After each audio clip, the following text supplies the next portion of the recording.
Selamat pagi para pemirsa. Sebelum kita mendengarkan renungan hari ini 11 Agustus 2025, kita bersatu dalam doa. Damai sejahtera yang daripada Allah Bapa yang melampaui dari segala akal dan pikiranmu, kiranya beserta dengan saudara-saudara sekalian. Amin.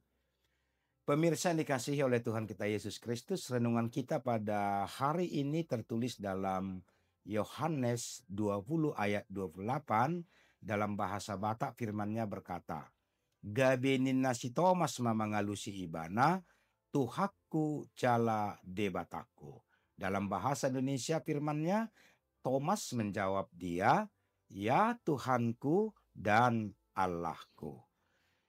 Pemirsa yang dikasihi oleh Tuhan, Yohanes 20 ayat 28 memuat pengakuan iman yang luar biasa dari seorang murid yang sebelumnya ragu bernama Thomas. Ketika ia akhirnya melihat Yesus yang bangkit dengan mata kepala sendiri dan menyentuh luka-lukanya, ia tidak lagi meragukan, bahkan ia berseru, "Ya Tuhanku dan Allahku." Ungkapan ini menjadi inti iman Kristen. Mengakui Yesus bukan hanya sebagai guru, nabi, atau teladan, tetapi sebagai Tuhan dan Allah.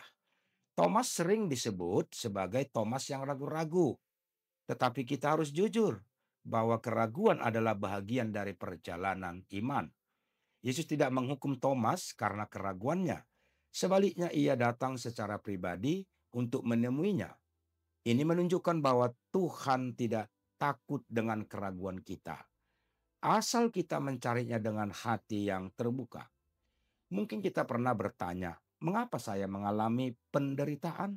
Atau apakah Tuhan sungguh peduli? Tuhan mengundang kita untuk mendekat, bukan menjauh. Ia hadir dan mau menjawab keraguan kita. Pemirsa dikasihi oleh Tuhan kita, Yesus Kristus. Ketika Thomas bertemu langsung dengan Yesus, responnya bukan sekedar, "Aku percaya sekarang." Tetapi, "Tuhanku dan Allah." Ini adalah salah satu pengakuan paling kuat tentang keilahian Yesus dalam perjanjian baru.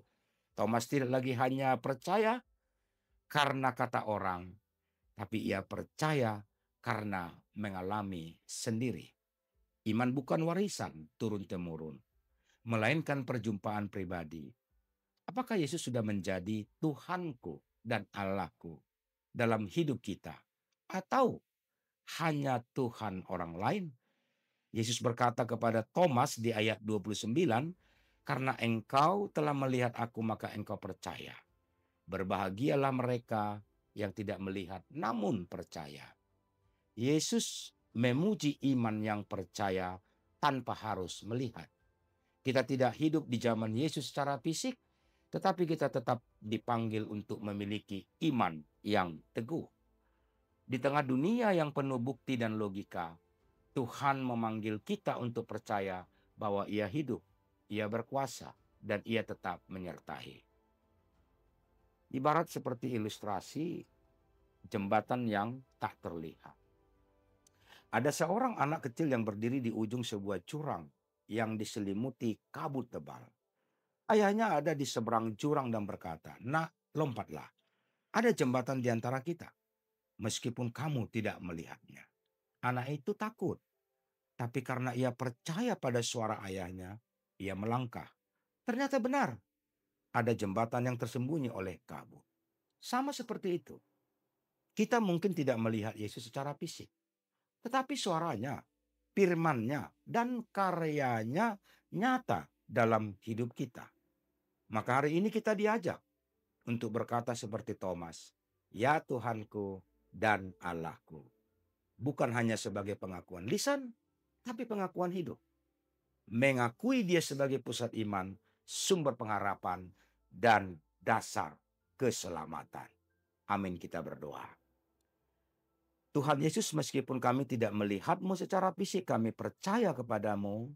Kami percaya Engkau hidup, Engkau Tuhan dan Engkau Allah kami. Teguhkan iman kami seperti Engkau meneguhkan Thomas. Dalam nama Yesus kami berdoa. Terimalah berkat Tuhan. anugerah Tuhan kita Yesus Kristus, dan kasih setia Allah Bapa dan persekutuan dengan Roh Kudus kiranya beserta dengan saudara-saudara sekalian. Amin.